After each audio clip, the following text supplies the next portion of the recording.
Well, good evening, everybody, and welcome to another episode of Thursday Night Outdoors. I'm the host this evening, Jim Carr, and with me also this evening is going to be co-host of Carolina Outdoor Adventures TV, Shane Cannon.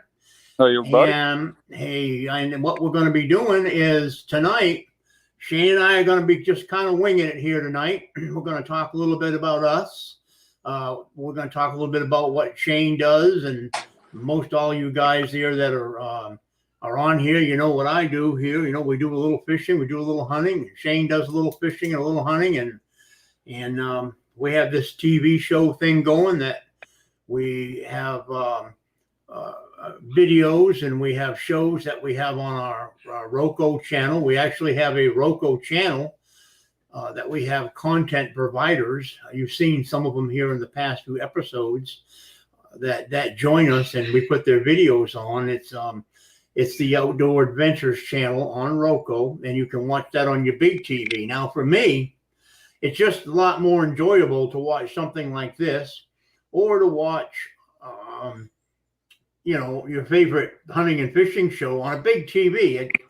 I don't know, maybe it comes with the fact that I have to wear these things a lot, and watching it on a phone just doesn't seem to be that enjoyable as it does a lot of other people. But I don't know what your preference is, Shane, but that, I don't know. I just, I can't get into watching videos or a movie or nothing on a phone. Well, I miss a lot of the action. I guess it's because I can't see it. But anyhow, so that's what we do. You know, we have a YouTube channel. You can watch most of our videos there. We also have a website that we are constructing. It's already up, but we're still constructing it, and we're still changing things around. It's the outdooradventureschannel.com. And a lot of our shows and a lot of our content providers are on that website also. So check them out. Check out our content providers. You've seen some of them here, and they have a lot of good footage. They have a lot of good shows, a lot of interesting techniques, and we really appreciate all them joining us and helping us out create that channel. But so what we're going to do tonight is we're going to talk a little bit with Shane. Shane lives up in Burnsville, North Carolina, about an hour from me. About an hour, Shane, hour and 10 minutes. I guess depends on how fast you drive and how much snow is on the road when you hit the mountain, right? Yeah. So Real close. And we get to see each other and film quite a bit. This has just been a weird summer for us. I've not been back in our actual studio now for 6 months. We had some water damage, and that's just another story. So we've had to do some things up there. And Shane's had to do double duty because of their workload and everything. And I guess a lot of guys just not working still, Shane? Well, work's just been kind of spotty. I mean, we'll go for a while. We don't have hardly nothing, and all of a sudden we'll be swamped. So, like you have been the past couple of weeks. Yeah. It might be the fluctuation of the warm weather, because you're in the heating and air conditioning business, right? Well, commercial plumbing. Okay. So, it might be the influx of the heat, I guess. But anyway, Shane and I were talking about some new shows that we're going to have and some new things we want to do. If any of you out there have any thoughts, any ideas, let us know. You can text us on Facebook. You can message us here and let us know what you think. But a couple of things that we're thinking about doing is one thing is that Shane wants to do is he's got some of these private lakes. Well, I guess they're public lakes, Shane, you told me, but they're really not very easy access. Right. And there's a lot of them lakes around that a lot of folks out there aren't fishing and aren't going to, and they're missing a lot of opportunity because there's a lot of good fishing in some of them lakes if you take the time and you get to them. I know there's also a river up that way. I don't remember what it is, or I think you said it's a river, and it's got monster catfish and stuff. But there again, from what you told me, I guess it's quite a walk to get into it. But when you get there, there's nothing there. There's one place we fish that is actually a 5-mile walk. So as you can imagine, there's no pressure at all. There's nothing there. Yeah. Right. Yeah. So, you know, there's a lot of opportunity at some of these places if guys will just go in there and hike to them. And I've seen some of the fish. Unfortunately, I didn't take the time tonight, and I apologize to upload some of the pictures, but I've seen some of the fish that Shane's caught in these places, and they're really nice, good quality catfish, flatheads, and things like that. So, but Shane fishes, does a lot of trout fishing. He's a lot like myself. We're a multi-species TV show. We don't cater to just one kind of fish or one kind of animal. We hog hunt, we deer hunt, bear hunt, bird hunt, and it's the same thing with our fishing. So we're a multi-species organization, okay, guys? So one day we're apt to be catfishing, and the next day we're apt to be out, you know, crappie fishing. You know, Shane does a lot of trout fishing, and we're going to talk about that a little bit. We've got several shows, and I'm going to show a clip here in just a little bit of a show that Shane and I did. I think it was one of the second or third shows we did up in Burnsville. And it was pretty cold that day. Shane was shaking, and I got to hand it to him. He held in there for the time it took to get some I really didn't think we were going to catch many fish that day because it was so darn cold. But if you watch, you can see him shaking a little bit. And, you know, we caught some really nice trout. And we're going to talk a little bit about how we did that and how, you know, how we caught, you know, them trout. So let me go ahead and I'll play that clip real quick. And then we can come back and answer some questions and different things like that. Okay. Hi guys, Shane Cannon here. We're in my hometown here at Burnsville, North Carolina today, trying to do a little fly fishing. As you can see, it's still really cold. Still got a lot of snow on the ground. Fish are really slow. I think from a lot of the snow melting. But I think we can pick a few up. We're going to try to hit some of the deeper pockets in the shoals and maybe some of these longer holes here. But I think the key is going to be to get in the deep pockets where there's still a little current, and I think the fish will be a lot more active. But stick with us here and we'll pick up a few hopefully here pretty soon and try to find out what they're biting best. But follow along with us and we'll see what we can do. Hey guys, I just broke my leader off here and just kind of showing you what trying to do. Looks like I'm gonna have to replace my whole leader actually.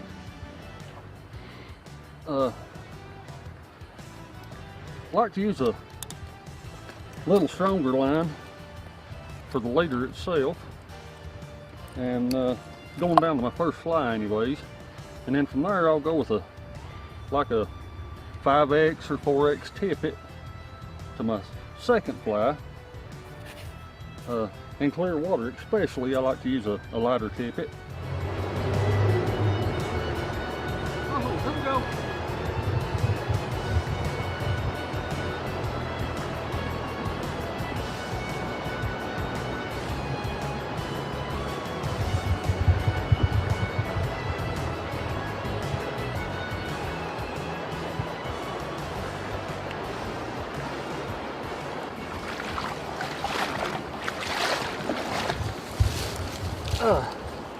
Guys, one thing I'd really like to express to everybody, these trout are very delicate.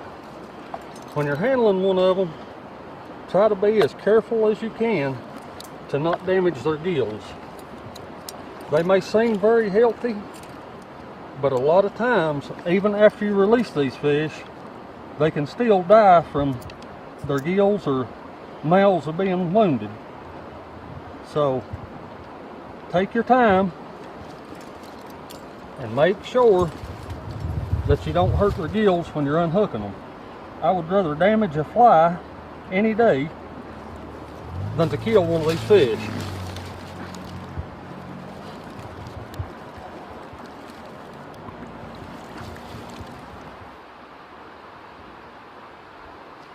There we go.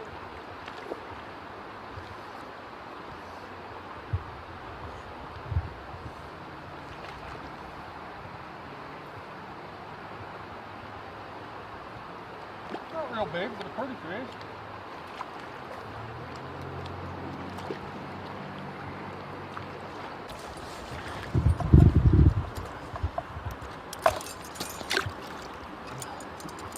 Just a pretty average size rainbow.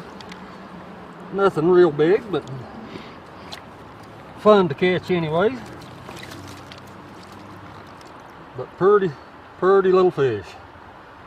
Love catching these things. Don't matter if it's rainbow, brown, brook, or even little speckled trout. They always fun to catch. So what we done here, folks, is we fished all this down through here pretty hard there a few minutes ago. But was using a orange squirmy worm, and we did catch a few fish up higher up, and we got a few hits down through here. But we fished a little ways down through here and didn't do much good. So we come back up, and all we done was switch to a white egg pattern. And as you can see, we just now picked up one more fish and got another hit or two. So sometimes just changing up just a little, whether it be changing the fly or just changing presentation, sometimes can make a lot of difference. You'll pick up a lot of fish that normally you wouldn't even have known was there. Hey. All right. Now, I don't have to tell some of you guys, you've seen from the video how cold it was. It was really cold, and I don't know, Shane, it was probably 35 degrees, but best I can remember, I actually had ice in the guides on the rod. Yeah, it was, you know, a couple of times you had to step out of the water there because it got so cold. But, you know, I was surprised to see you catching. I mean, that whole day, I guess we probably caught 8 or 9 rainbow. Yeah. You know, in some people's, you know, book, that probably wasn't a good day. But, you know, I think for the temperature we were fishing in and the kind of day, it was good. The water was high. It was cold and just a nasty day. As a matter of fact, if you looked in the background, I don't know if the folks could see it or not, but you could see it sprinkling rain in the background. So, but I know you switched over a few things. You did a few things. And one thing I want to ask you, you talked about your first fly, and then you talked about your second fly. Now, you're fishing with 2 flies. Right. I do that a lot when I'm crappie fishing. I'll fish with 2 different type jigs, 2 different colors, 2 different patterns, 2 different sizes. So talk a little bit about that, Shane. I found that with using 2 like that, it's a lot easier to figure out what they're actually interested in. A lot of people will do like a dry dropper, they call it. I like to use double nymphs a lot. I think that day, what I actually done the best on was that white egg pattern, and then above it was like a little copper john or even a rubber leg or something like that, and they seemed to do a lot better on it.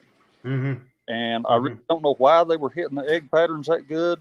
There was nothing spawning, but it was just something they were interested in for some reason. Exactly. And they seem to be more interested in that than they were anything else. I mean, you know, you just don't know from day to day. I don't. Trout are funny. I mean, if you've got, I know this one fellow that we've done a few shows with, and he uses a little fly that's so small. I mean, I couldn't see to put the thing on the line if I had to. That's how small it was. Little me. Yeah, but you know, the trout, they don't have any problem at all spotting that in the water. So, you know, it leads me to think that a fish's eyes are a whole lot more sensitive than we believe they are. Oh, absolutely. You've got all this stuff coming down in the water, but that fish is able to pick out that little tiny bug, imitation bug, or that little white thing you had out of all this junk, and decide that that's what he wants. And that also leads me to believe that line diameter is a big factor too. Absolutely. I know a lot of people really believe in that bigger bait, bigger fish, but especially with trout fishing. I think it depends on the fish. It does. Yeah. I've seen 28 and 30-inch brown and rainbow trout caught on them tiny midges you're talking about. Like you say, you wouldn't think they could even see them, especially in in any water that's got any current. But it's amazing how good they will hit them. Exactly. Another thing that you find a lot in trout fishing is that hook size. You don't find any big giant, hooks like you would catfishing or crappie fishing. You've got very, very small hooks. And I think all that plays a very important part as far as the quality and the amount of fish you catch. And I believe that too. I believe that whether you're crappie fishing, bass fishing, line diameter and line color can make a big difference sometimes. Yes. But not as critical, but especially bass, crappie, or trout, yes, it makes a big difference. Right. So, what in that particular river? That was the Cane River up there, and in that particular river, they got smallmouth in there, and they probably got some kind of brim species, I would say, right? There's great smallmouth fishing in it. There is? Yeah. And there's a lot of rock bass. Okay. Sun perch and things like that. Okay. Trout, all out throughout the river, but just not near as many as they were where we were fishing. Okay. Now, you fish all the time with flies, or do you use any other kind of bait you might use? Every once in a while, I'll spinner fish for trout a little, but 99% of the time, it's fly fishing. All right. Okay. Well, another thing, we talked about you wanted to do, and I discussed this with you here before we went on the air tonight, was a couple of shows we want to do, and one is going to be to do a fly fishing show a brim fishing show with fly rods. Yes. Which can be really exciting at times, because especially if you can get on a good bass or something like that on a small fly. Absolutely. So that's something here in the future, I guess, that we're going to go ahead and go out and film and do. That would be very interesting to watch. And another thing you don't see we're going to do is, I guess, we're going to do some jug fishing. You don't see a whole lot of shows that do that. The only one I know of that does anything like that is the Down Home Pursuit is Billy from Down Home Pursuit, and he does a lot. He was on the week before last, and he uses a different kind of a jug. But other than that, you don't see a whole lot of people doing that type of thing on TV. So we thought we'd do one of them that would be pretty interesting, and maybe you, me, and Bo can get together and head out there one day and do it. Get you to come down off the mountain there for a day, and we can go to Lake Norman or something, and or probably maybe even Lake Hickory. That's a pretty good catfish lake. But I don't know about down there out close to where you live, but I know like around places I fish, it seemed like jug fishing kind of phased out for several. It seems like it's really well. Every time I go, I see somebody jug fishing, but I don't see, I believe, as many people as I used to see jug fishing. Right. I don't know if it's because a lot of the old folks, the old timers that used to do a lot of it stopped, or what the story was, but I don't see a lot of it here lately. I think Bo and I, we went down about 5 or 6 weeks ago, and we did see a guy throwing out some jugs down there on Lake Hickory. But I don't, up here on Road Hiss, you see some. I don't believe I've ever seen anybody on Lake James. Now Lake Norman's a bigger lake, and it may be because of bigger lake you see more down there. But I've seen a lot of them on Lake Norman, especially on the weekends. Well, Lake Norman, catfish lake anyways, ain't it? Yeah, it is. It's probably the better one, except for maybe some over east of us. It's probably one of the better ones around here, I think. Right. We'll go to Lake Road Hiss and we'll catch them there. We just don't catch that many. But we don't catch that many big ones. It's not a big catfish lake. But Bo and I will go up there and drift, and we'll catch a lot of catfish, a lot of quality catfish, but nothing, personal best or anything like that. Right. I know the same thing. I fished it there for a few years, and if you caught a 10 or 12 pound catfish, you done pretty good. Right. Right. So, all right. Well, them are some of the things that me and Shane are going to do because we got hunting season coming up, and um, he's got all kinds of rivers and streams up there that we're going to trout fish in. He's got a lot of lakes up that way. Most of your fishing now you do a lot in Tennessee. Yeah, yeah, a lot. You do a lot of fishing up in Tennessee, and I think Tennessee manages their fishery better. Now, correct me if I'm wrong, but especially on trout. I think they do. I think they manage it a whole lot better. I know they manage their trout fishery, and I know they like the price they get for their non-resident fishing license too. Yeah, they like that a whole bunch. Yeah. Only good thing about it is, from what I've seen and heard, they take all of the proceeds from the fishing license and they put it back into the wildlife fund. Well, and that's probably why they have what they have. It's like South Carolina. I think South Carolina's got, some of the best fishing waters around. Yep. You don't catch the stripers up here that you do in Tennessee or that you do in South Carolina. You just don't. You don't catch the numbers, you don't catch the sizes.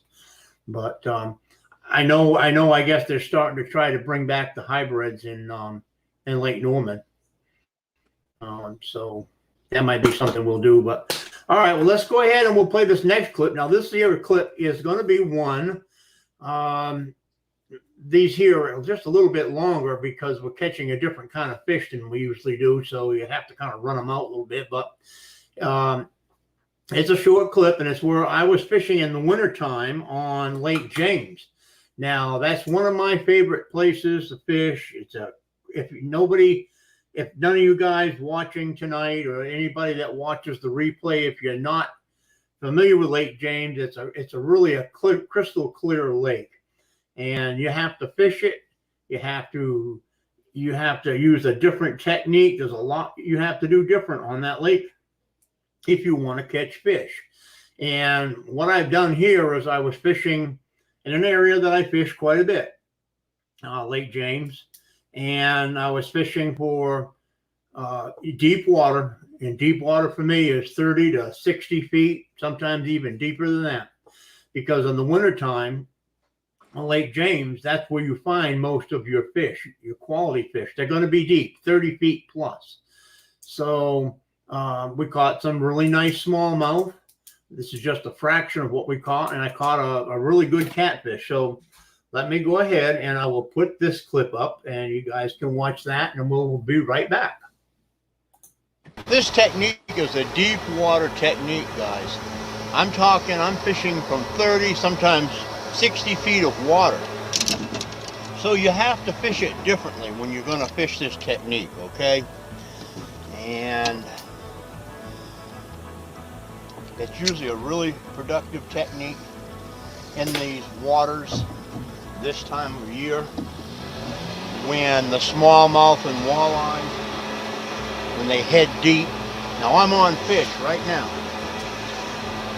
and we'll see what happens. Oh yeah, real small largemouth. I was headed to another spot. I went down and tried a few other places down there, and the fish were there, but it just wasn't paying off. So I was kind of in trolling mode, going to the other spot, and this little guy come along and bit. But what a pretty fish he is. All right, get him back in the water. I'll get back to where I'm going. Oh man, just hooked onto a good fish here. I think this is a catfish, guys. I really do. He's pulling out drag. Wow. I mean, he pulled that line right down. Come on, boy.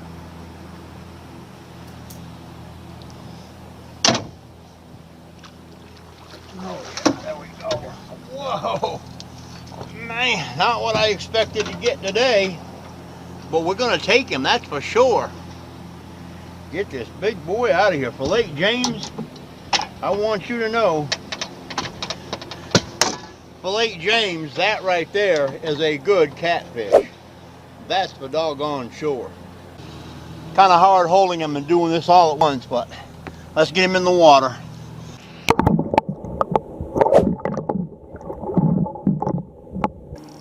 Yeah, it is. Let me get my net out here. I don't want to lose him. Yeah. Not a very big one, but we got another smallmouth. And as you can tell, we've changed locations, and the reason for that is I was on fishing the other spot where I was at, but so what's going on right now is we've got an island over here, and I'm really close to another island over here, and this island comes way out and drops down really slow. If you look on the depth finder right now, I'm showing a lot of fish. And what happens is these fish, they stay in this trough.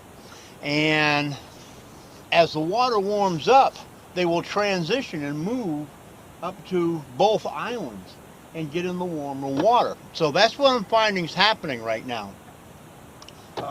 These fish are in 36 feet of water. I have a marker behind the boat, and on that marker is a massive amount of bait.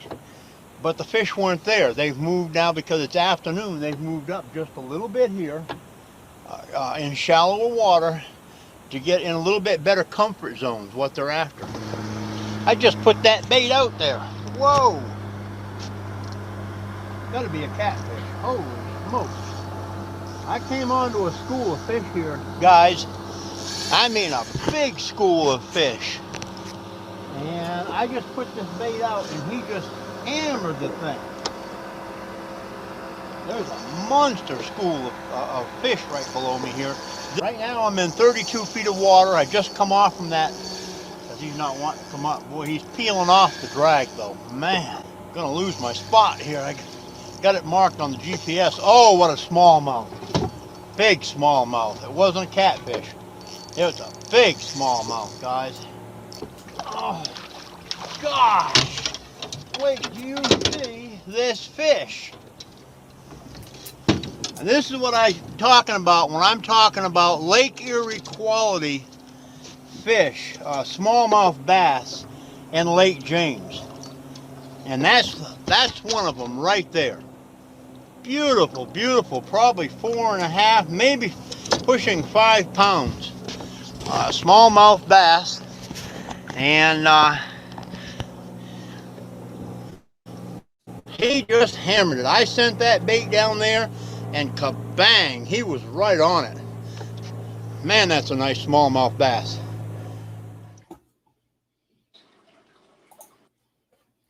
Okay, now that all them fish were caught on what I believe is the only way, is one of the only ways you can fish in Lake James because the water is so clear.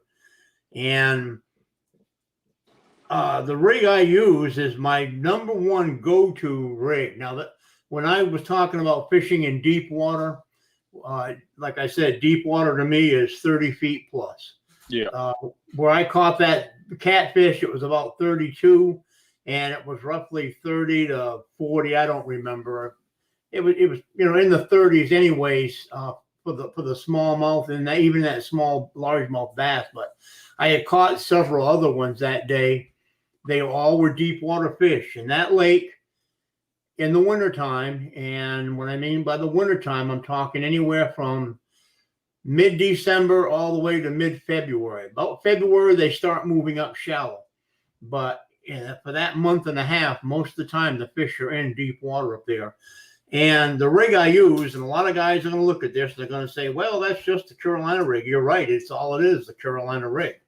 And I don't know how good this camera is going to work. I can't wait for the day to get back my regular camera. But how I fish this is I come down off from my rod with a thicker line. Now, for the sake of the camera, I used a little bit thicker line when I made this rig up tonight. And when I get down, I'll put a weight on there. Now, on a Carolina rig, you'd use a different kind of weight for bass fishing, but this is even the same kind of rig you use for the original Santee Cooper catfish rig. The only difference being is that you would put a float in there. And I even had one guy one time ask me and commented, he says, that's just like a Carolina rig. Yes, it is. But the reason I like using this is you use the weight to get you down where you want to be. And when I fish in them conditions, I don't want my line, come back over here, camera. I don't want my line like this when I'm moving, because sometimes you got to stay and follow the fish. I want my line to stay just like that when I'm over the fish, okay? And this here again, I'm using maybe a little bit bigger weight than I need to. That's an ounce. A lot of times I'll go down to like an 1/8 ounce sinker, just like that. Okay, and there again, it just depends. I think size and visibility make a big difference. I have a swivel on there, and then I have a leader. Now that leader is always my smaller line. This here happens to be an 8-pound chest line right here. It's Berkeley Trilene, and it's a 6-pound test. It's very thin. And then I come down to a small hook. Now, the hook size is your own choice. Actually, the hook is kind of like, every fish I use a different hook. Now, to be honest with you, on smallmouth, because I'm returning them all to the water, back to the lake where they came from, I wouldn't use a hook that small. I would use a circle hook, something that I wouldn't get down in deep and hook the fish deep, because I'm going to return them. Now, if I was white perch fishing or something like that, I'd use that kind of a hook. But that's the rig I use, and I really believe that this piece of line from the swivel to the hook is very important. And the reason I believe that is because that's what the fish is going to see.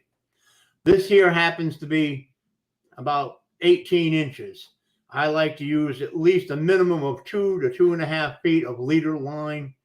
And like I say, 10-pound test, you can get a lot of line now where 10-pound is really strong and it's really thin diameter. This happens to be 8 right here, and it is really thin diameter, but it's super strong. It really is. And there. I'd like to add too that Go ahead. The more you use that rig, the more you're going to find out that the length of that leader is also very critical. Yes. You're talking the length between the swivel and then the hook. Yes. Yeah. Oh, it is very critical. I've used up to 3 feet at times. It really depends. I mean, midstream fishing, I have changed the leader and gone to, 3-4 leader, just because, I felt like that maybe they were seeing the sinker, maybe they were seeing the swivel, and I've even gone down in size and line. I do the same thing if I use that type of rig, if I'm going to be slow moving and slow trolling for crappie or something like that. Right. I don't think that's as critical catfishing. And the reason being is that if you're going to be catfishing, unless you're sitting still most of the time, which is something I don't do, is sit still very often. Most of the time catfishing, I'm on the move. Either I'm drifting, which is a means of letting your boat drift with the wind and using drift socks to control your drift and speed, or by using your trolling motor, and the guys call it dragging. Right. And what I do there is you use your trolling motor. It's more controlled. You can look on your depth finder. You can find a place you want to go to, and you can use your trolling motor to slowly move you in that direction. So I think, your line, your sinker, your weight, and your float are all moving, and there's all this stuff going on down there in the bottom of the lake, stirring up mud. I think that's a good thing, catfishing, rather than, if you get catfish that are not very active on a certain day. I think the more stirring up the bottom you can do, I think that just attracts more of a strike, more of a bite. I think so too. A lot of times, the only time I can figure that the length of your leader would actually make a lot of difference in catfishing is I've found that on a rocky bottom structure, or if it's got a real muddy bottom structure, especially with live bait, if you got a little longer leader, it gives your bait room to get up out of that mud and rocks and move around. Well, yeah, and that's why I like using a light leader also, because the bait, if you're using live bait, which is what I was using on Lake James, it gives it a chance to swim around and move more freely. Right. And I believe that's another big thing that can make a big difference. So, you know, a lot of guys use that rig that I showed you. I mean, just about everybody I know on the channel, if they're out catfishing, in one way or the other, is using that type of rig. Now, it may be refined a little bit. You know, some of them use these big like Zara spook things in there and things like that, and they have different kind of sinkers that are in. Actually, what they're in is they're in parachute cord.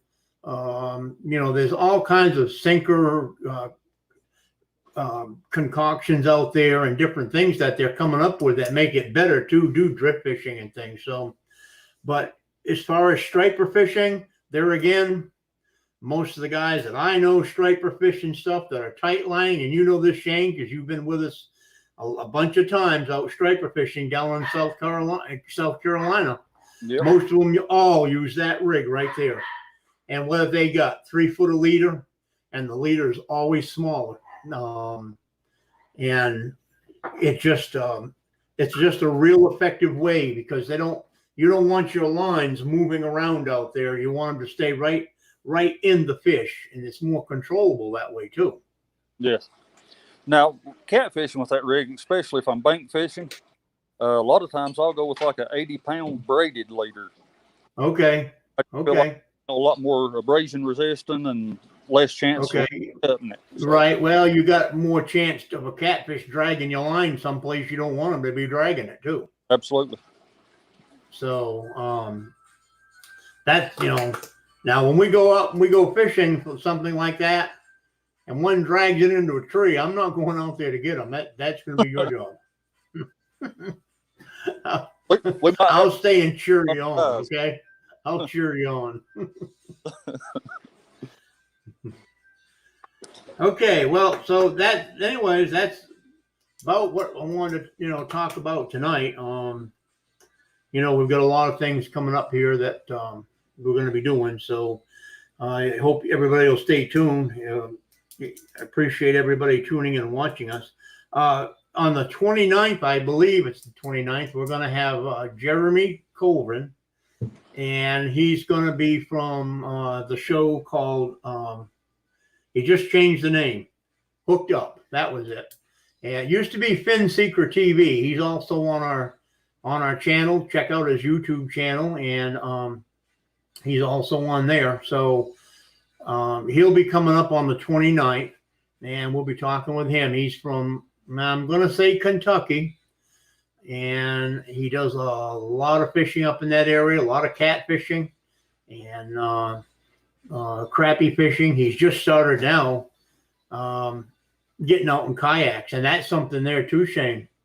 You know, I don't know if you got a kayak or not. I don't remember seeing you in one, never have seen you in one, but that's something that's, you know, I think we need to address, because we've got kayaks, and there's a lot of ponds I know that I can go to.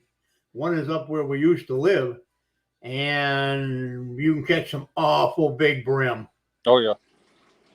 I don't have awful big brim fishing off of them.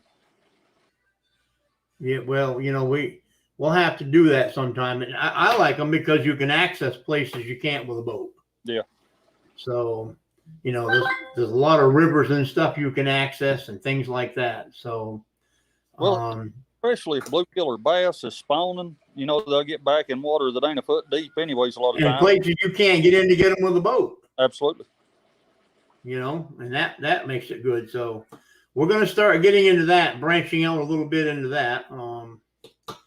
So that's just another thing we're going to be doing. But All right, well, we're going to cut it short today just because we had to kind of do this as a spur of the moment here this week, but that's okay. That's what we're here for. And we'll be back on the 29th with Jeremy Colvin. And we hope we'll be back in our studio here at Outdoor Adventure Productions in 2 weeks. I do hope that'll be really good. But I want to thank everybody that's watched the show tonight. I hope you enjoyed what we were able to talk about. Hope it interests some of you out there. And we'll just see them in a couple of weeks, Shane. It'll be nice when maybe we can do this every week. But yeah. And like you were saying earlier, if anybody's got any ideas of any kind of videos they'd like to see or anything they'd like to see us fishing for or whatever, just feel free to message or let us know, and we'll go out and film them. Matter of fact, if you come up with a really good idea, you'd want to tag along, we'd take you with us, and you could be a guest on the show. So just keep that in mind. But all right, well, we're going to cut it short here tonight, and we appreciate everybody watching. We appreciate all of our content providers up there. And Shane, I appreciate your help. And anytime. I'm Jim from Carolina Outdoor Adventures TV for Shane Cannon and myself, and John Sparks, who can't be here tonight. He had to work tonight again, but he'll be back. Thanks for watching the show, and we will see you in about 2 weeks, if not sooner. Thank you for watching, everybody.